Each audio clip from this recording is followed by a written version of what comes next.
Assalamualaikum warahmatullahi wabarakatuh. Perkenalkan, nama saya Cici Wulandari, CGP Angkatan 10 dari Kabupaten Sejunjung, Sumatera Barat. Pada hari ini, saya akan melakukan praobservasi dengan rekan saya, Ibu Mardiana Sri Asia dari bidang studi Bahasa Inggris. Apa kabarnya Ibu Mardiana? Alhamdulillah baik Bu Cici. Apa siap kita melakukan praobservasi pada hari ini? Insya Allah siap. Baik. Jadi tujuan dari praobservasi kita pada hari ini adalah untuk mengetahui atau mengevaluasi jalannya proses pembelajaran. Kemudian untuk persiapan awal untuk menampilkan atau mempersiapkan pembelajaran yang lebih baik lagi. Jadi sebelum kita melakukan praobservasi ada beberapa pertanyaan yang ingin saya tanyakan. Yang pertama, tujuan pembelajaran yang Ibu tampilkan pada hari ini kira-kira apa? Ya baik Bu Cici, pada pembelajaran yang akan saya lakukan, tujuan pembelajarannya ada dua. Melalui metode pembelajaran berbasis masalah, peserta didik yang pertama mampu mengenali karakteristik teks eksposisi atau analytical exposition. Nah, yang kedua, peserta didik mampu mengenali language features teks eksposisi atau analytical expositions. Baik, jadi tujuan pembelajaran Ibu pada hari ini adalah pembelajaran berbasis masalah. Iya. Kemudian yang kedua, area pengembangan yang ingin Ibu capai bagian apa? Area pengembangan yang hendak saya capai di dalam pembelajaran nanti, yang pertama yaitu di pengetahuan, yang kedua keterampilan. Nah, yang pengetahuan ini saya siswa mampu mengenali karakteristik teks eksposisi dan language features-nya atau unsur-unsur bahasan di dalam teks eksposisi tersebut. Nah, yang kedua, keterampilan. Siswa mampu membuat sebuah karya berupa infografis dan mempresentasikannya di dalam kelas. Begitu, Bu. Jadi area yang ingin Ibu kembangkan ada dua, yaitu pengetahuan dan keterampilan. Ya. Baik, yang ketiga, rancangan pembelajarannya seperti apa, Ibu? Nah, di sini saya menerapkan strategi atau rancangan pembelajaran menggunakan pembelajaran berdiferensiasi. Nah, diadakan, kemudian nanti akan saya adakan pembagian kelompok berdasarkan gaya belajar siswa. Ada yang visual, auditory, dan kinestetik. Jadi rencana pembelajarannya yaitu adalah dengan berdasarkan berdiferensiasi. Iya, betul. Dimana visual, kinestetik, dan Auditory. Jadi yang selanjutnya itu adalah media pembelajaran yang Ibu gunakan nantinya kira-kira apa, Bu? Nah, di sini saya menggunakan media pembelajaran, nanti ada video YouTube, ada LKPD juga, ada artikel, ada PowerPoint juga, kemudian juga menggunakan laptop. Nah, untuk modelnya saya nanti menggunakan model problem based learning atau pembelajaran berbasis masalah tadi. Kemudian metodenya menggunakan diskusi kelompok, tanya jawab, dan penugasan. Gitu. Bagus sekali ya, Bu. Kemudian yang terakhir, Bu, kapan kira-kira waktu pelaksanaannya untuk observasi nanti? Untuk jadwal pelaksanaannya saya akan menerapkan ini pada hari Jumat besok pagi ya, Bu ya. Hari Jumat setelah kultum, 3 jam setelah kultum. Baik, jadi pelaksananya adalah besok setelah kultum. Iya, Jam 1, 2, 3 ya. Iya, jam 1, 2, 3. Baik. Kemudian sebelumnya untuk kegiatan observasi besok saya informasikan dulu kepada Ibu kalau besok itu mungkin saya akan menilai atau mencatat bagian-bagian yang Ibu lakukan. Ya. Kemudian yang terakhir itu adalah kita diskusikan mana rasanya yang menjadi bahan evaluasi kita ke depannya. Oke, baik Bu Cici. Baik, untuk sesi tanya jawab kita pada hari ini kita cukupkan sampai di sini. Tetapi terakhir pertanyaan saya, dari hasil percakapan kita tadi ini, Ya. apa kesimpulan yang bisa Ibu dapatkan? Iya, dari percakapan kita kali ini rasanya saya bisa mendapatkan gambaran metode dan media apa yang akan saya gunakan nanti di dalam pembelajaran untuk besok pagi. Itu Bu Cici. Sangat hebat sekali ya, Bu. Jadi Ibu sudah nampak gambarannya yang akan Ibu lakukan, Iya. media apa yang Ibu pakai, Iya. jadi semuanya sudah bagus dan semoga observasi kita besok berjalan dengan lancar. Iya, amin. Terima kasih ya, Bu, untuk Iya, Bu. kesempatannya. Jadi observasi kita hari ini kita cukupkan sampai di sini. Assalamualaikum warahmatullahi wabarakatuh. Kita berdoa dulu, silakan masing-masing pimpin doanya. Aduk, jak, mulai.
lah juga. Ya. Nah, pada hari ini kita akan membahas tentang analytical explanation. Nah, ini cara pembelajarannya. Peserta didik menggunakan teks eksposisi dalam bentuk tulisan dan visual dalam bahasa Inggris untuk berkomunikasi sesuai dengan situasi, tujuan, dan pembacanya. Peserta didik menggunakan bahasa Inggris untuk menyampaikan keinginan atau perasaan dan berdiskusi mengenai teks eksposisi yang dekat dengan keseharian mereka atau isu yang sesuai dengan usia peserta didik. Mereka membaca teks eksposisi untuk mempelajari sesuatu atau mendapatkan informasi. Keterampilan inherensi tersirat ketika memahami informasi dalam bahasa Inggris mulai berkembang. Kemudian peserta didik memproduksi teks eksposisi dalam bentuk tulisan dan visual yang lebih beragam dengan kesadaran pada tujuan dan target pembacanya. Nah, nanti target terakhir kita itu adalah kita mampu menciptakan teks eksposisi sesuai dengan penugasannya nanti. Oke, next. Tujuan pembelajaran kita pada hari ini melalui metode pembelajaran berbasis masalah, peserta didik mampu yang pertama mengenali karakteristik teks eksposisi atau analytical explanation. Yang kedua mengenali language features teks eksposisi atau analytical explanation.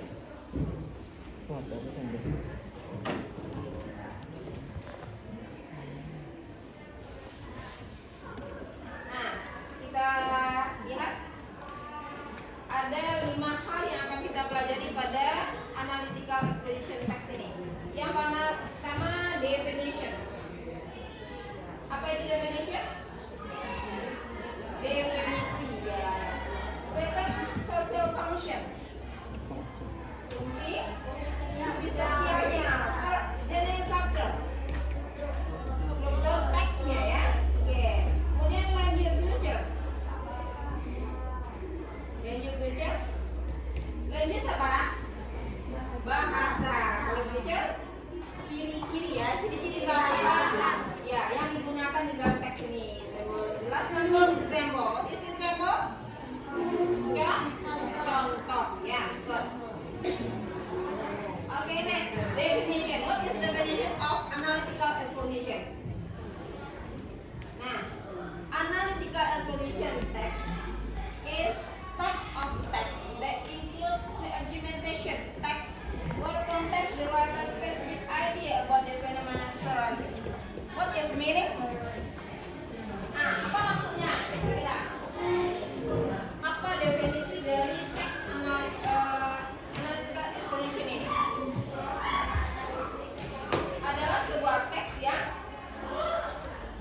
ada apa di dalamnya? Argumentation. Apa itu argumen? Argumen. Ada yang di dalamnya terdapat sebuah argumen yang berisi writer specific idea. Siapa? Idea. Ide si penulis ya. Tentang sebuah fenomena yang terjadi di sekitar kita. Kan kejadian-kejadian yang terjadi di sekitar kita. Oke, next. Next, social function. What is the social function of analytical explanation? Nah, to answer the reader, the topics presented are important to be discussed or to get attention by giving some arguments which support the topics. This meaning? Apa maksudnya? Jadi fungsi sosial dari teks analytical ini apa? To answer. Untuk apa kira-kira? Di dalam teks itu ada dia menyampaikan beberapa argumen-argumen atau opini-opini tentang suatu hal. Jadi berarti dia ingin apa? Ingin meyakinkan si pembaca tentang apa? Topik presented, tentang topik yang dihadirkan di dalam teks itu. Tentang topik itu, bahwa topik itu penting untuk didiskusikan untuk mendapatkan perhatian dengan memberikan beberapa argumen yang mendukung topik tersebut. Oke, next. Or to convince the person the reader about something, atau untuk mengajak membaca tentang sesuatu hal. Kok ajakan ya? Nah, jenis strukturnya. Nah, kita lihat jenis strukturnya dari analytical solution text consists of 3 parts. Ada 3 bagian. Number 1, thesis. Dia ada 3 bagian teks tersebut ya. Number 1, thesis. In thesis part, the writer introduces about the topics or main idea. Kenapa? Pada bagian tesis ini, si penulis dia memperkenalkan tentang topik atau ide pokok dari tulisan tadi. The thesis is always in the first paragraph in analytical solution. Jadi mana letaknya? Nah, di awal paragraf.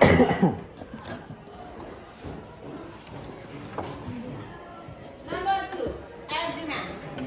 In this part, the writer presents some argument to support the main idea. What is meaning? Pada bagian ini, penulis menghadirkan beberapa argumen, ya. Oh ya, good, bagus sekali ya. Nah, jadi pada bagian ini penulis itu menyajikan beberapa argumen-argumen untuk mendukung ide utama yang di awal tadi ya. Okay, next week, the reiteration. This part is closing of analytical reiteration part. Reiteration presents the main idea in the first paragraph. Reiteration can be called as conclusion. Coba siapa yang bisa menerjemahkan ini? Kita menyampaikan apa kira-kira maksudnya? Di tangan siapa yang bisa? Coba kamu. Ya, apa maksudnya yang ketiga? Apa maksud dari reiteration itu? Bagian ini merupakan closing. Apa itu closing?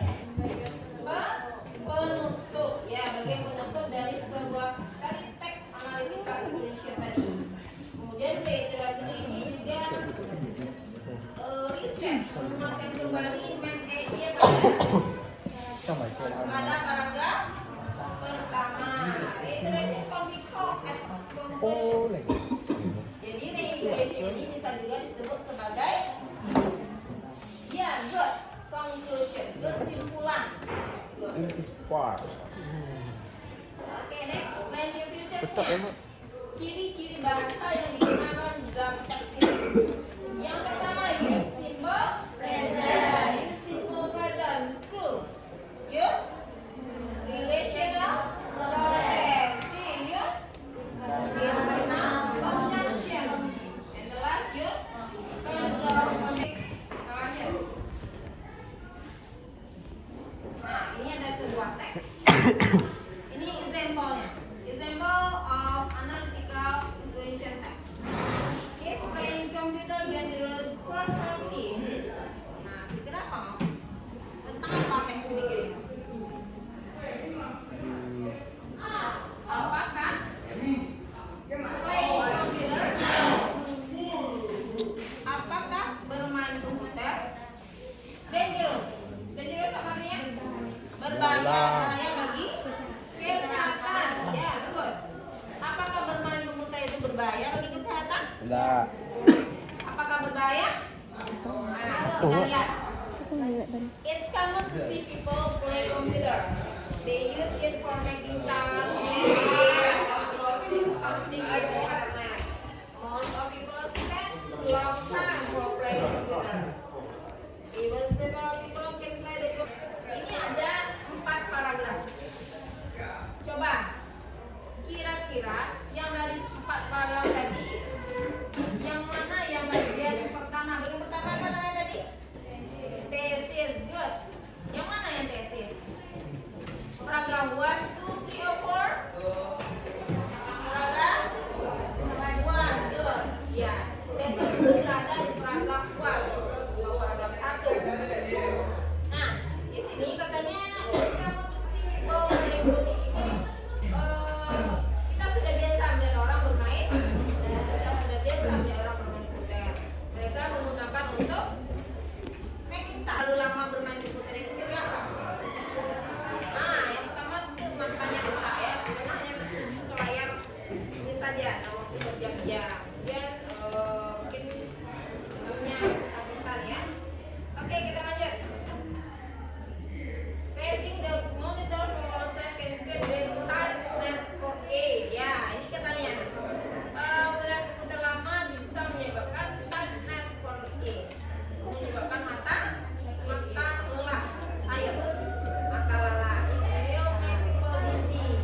jadi bagian yang pertama adalah namanya tesis. Kemudian bagian kedua apa tadi? Apa namanya tadi yang kedua?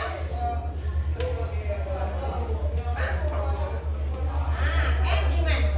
Nah, argument di sini berada di paragraf berapa? Paragraf 2 dan berapa?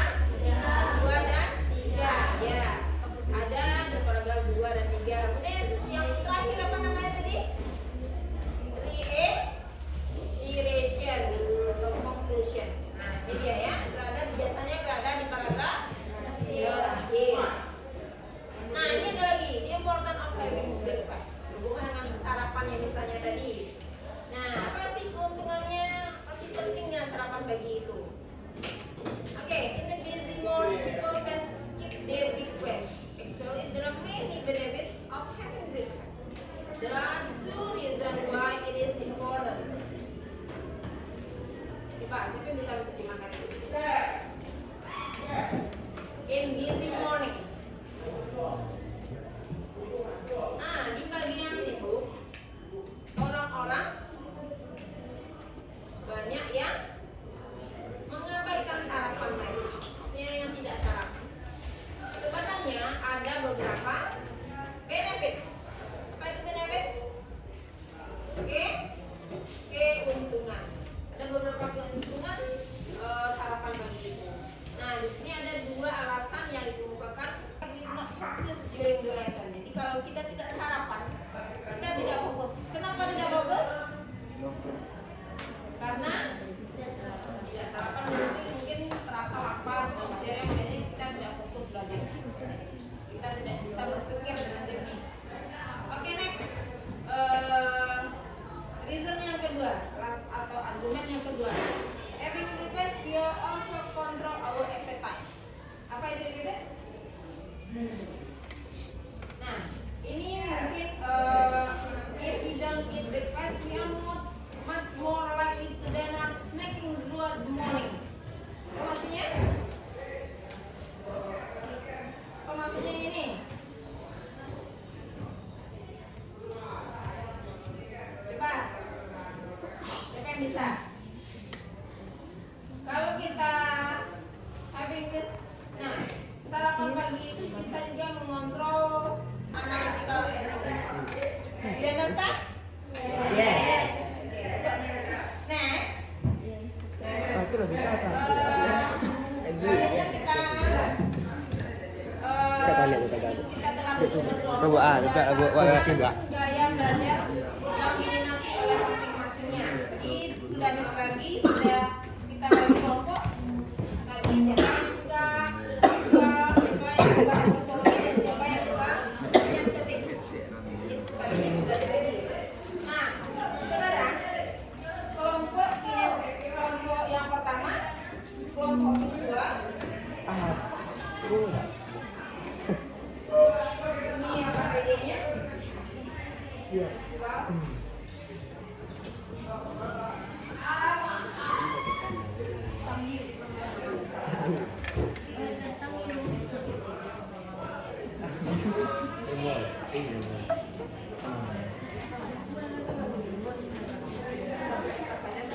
Jangan lu, buka WA lu.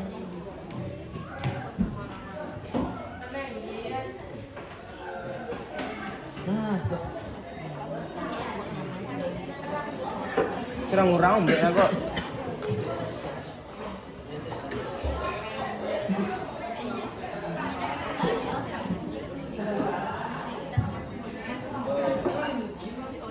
Visual, oke. Nah, kelompok visual tugasnya adalah silakan Ananda pahami visual. Kelompok visual silakan mengisi LKPD. Di LKPD itu sudah ada apa yang akan Anda kerjakan.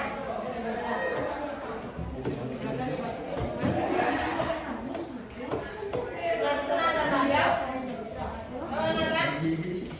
Ini berlaku juga untuk semuanya.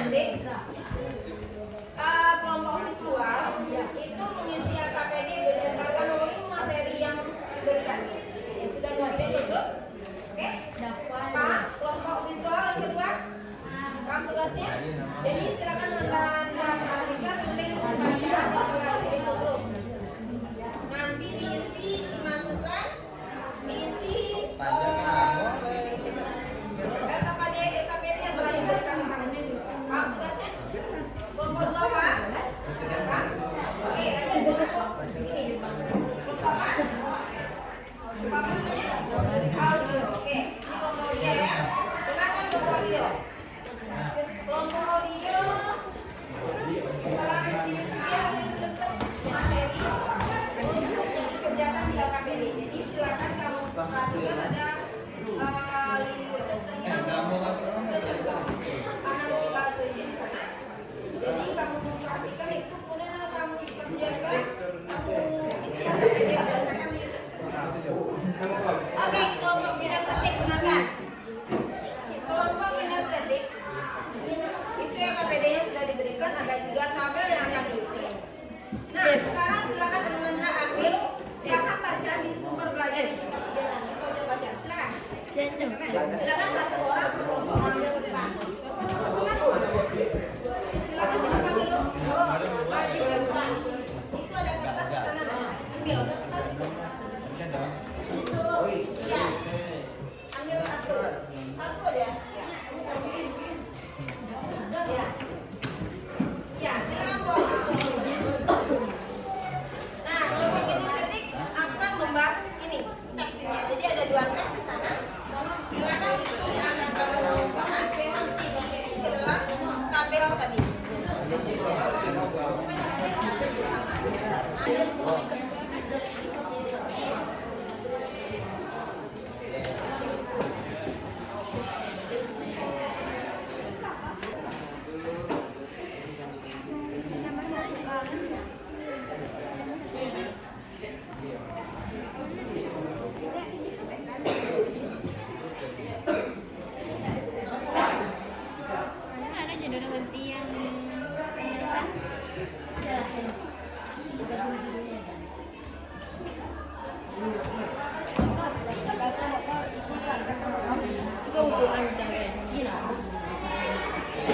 Bisa dibagi, ini kan ada mungkin sebagian yang sama, ini apa?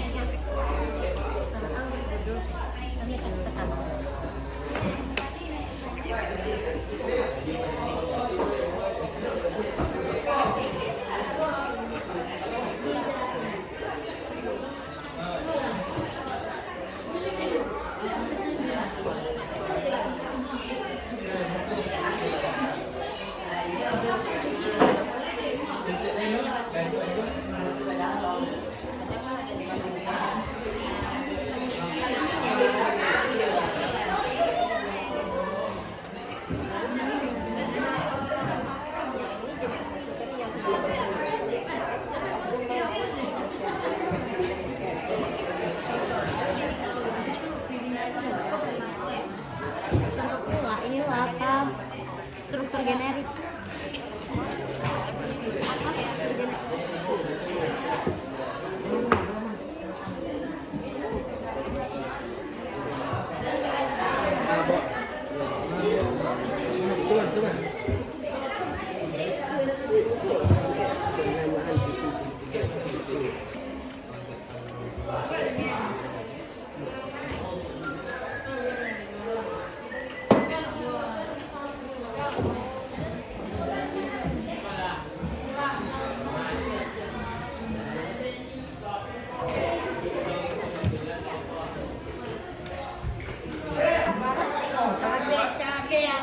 Waktunya sudah habis, sekarang waktunya kita mempresentasikan hasil diskusi Ananda dalam waktu masing-masing. Nah,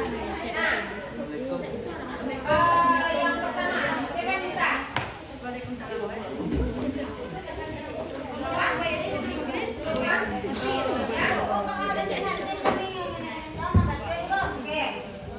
Oke, keluar Chris, untuk kelas. Waalaikumsalam warahmatullahi wabarakatuh. Okay, friend, we are from group 1. We will presentation analytical exposition take about.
Thanks,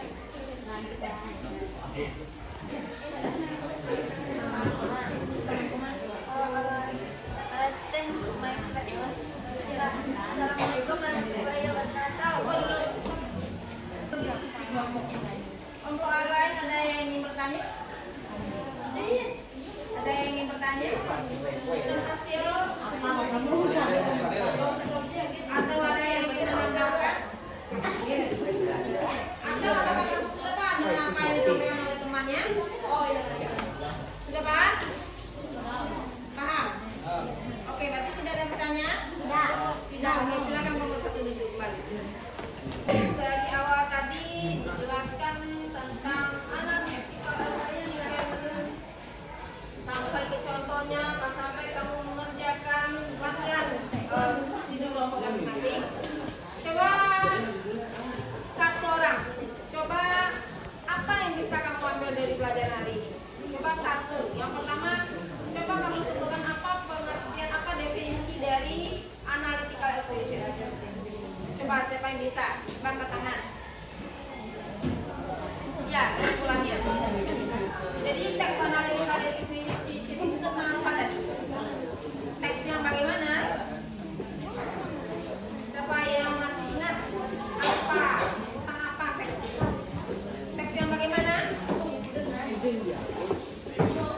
Yang bagaimana tadi? Tentang apa isinya tadi? Tentang argumen. Teks yang menyampaikan argumen seseorang terhadap suatu isu yang sedang ada di lingkungan sekitar kita. Ya. Ada pertanyaan? Ibu Anwar?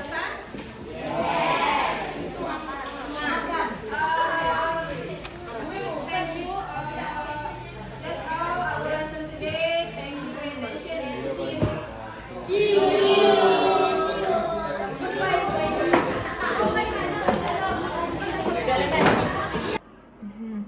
Assalamualaikum warahmatullahi wabarakatuh.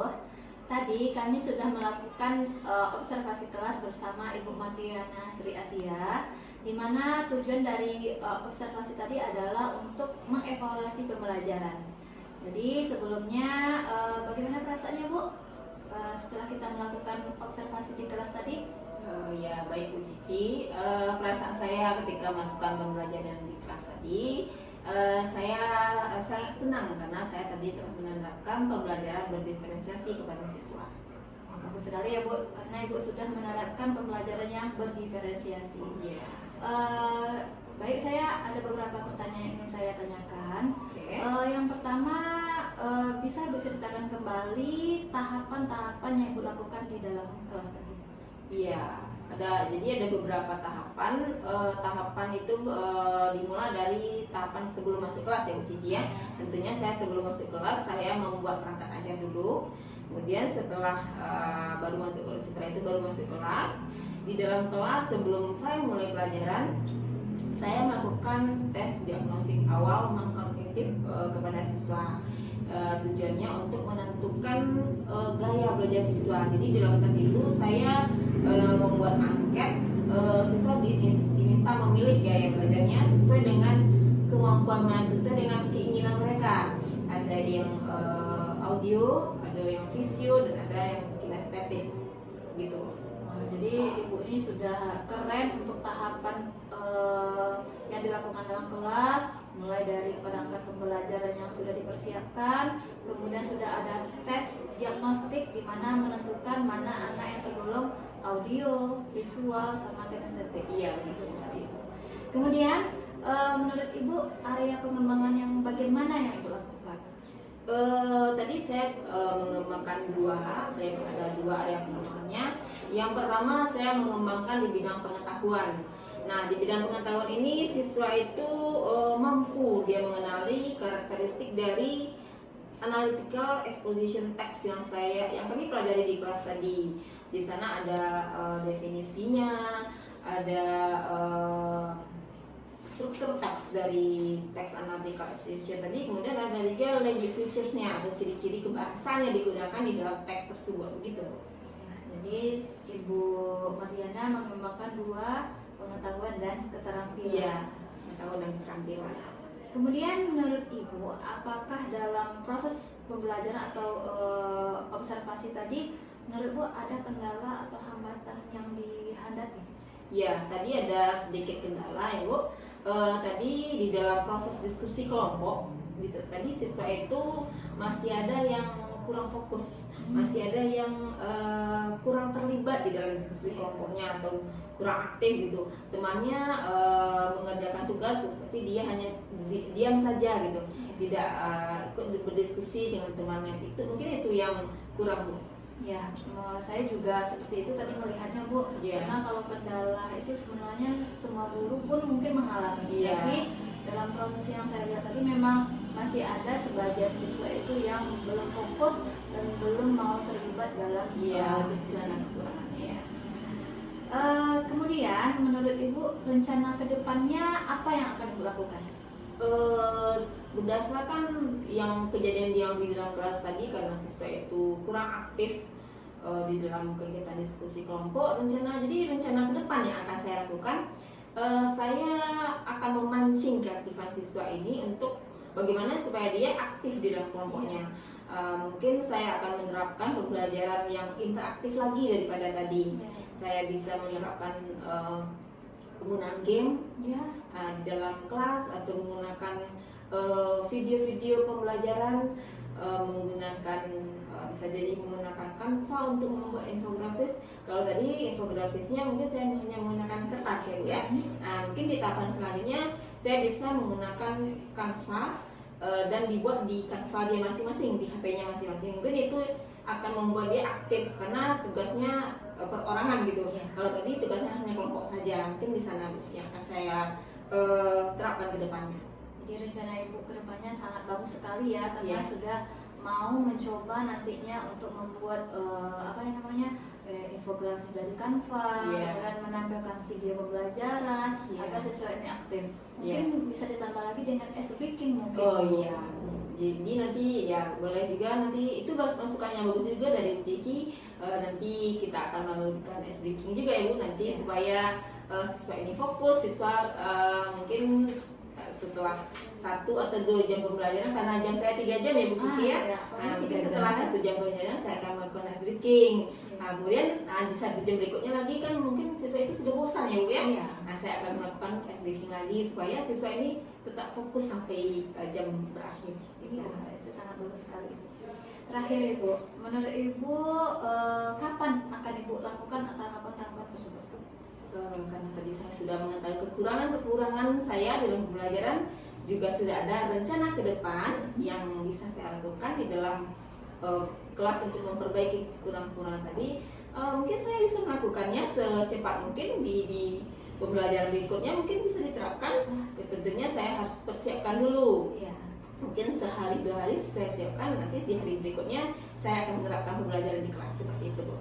Sangat hebat sekali ya Bu, karena mulai dari kita sharing tadi, kemudian Ibu sudah mendapatkan mana yang harus diperbaiki atau dievaluasi, kemudian Ibu langsung aksi untuk pertemuan berikutnya. Iya, tentu harus bersemangat. Supaya siswa juga bersemangat belajar. Iya, betul sekali Ibu. Baik Ibu, sesi untuk pasca observasi ini kita cukupkan sampai di sini. Kedepannya mungkin kita ada sharing-sharing yang lain ya Bu. Oke, ya ditunggu Bu Cici. Terima kasih saya ucapkan sebelumnya Ibu. Iya, sama-sama Bu Cici. Baiklah, sekian sesi pasca observasi yang kami lakukan. Assalamualaikum warahmatullahi wabarakatuh.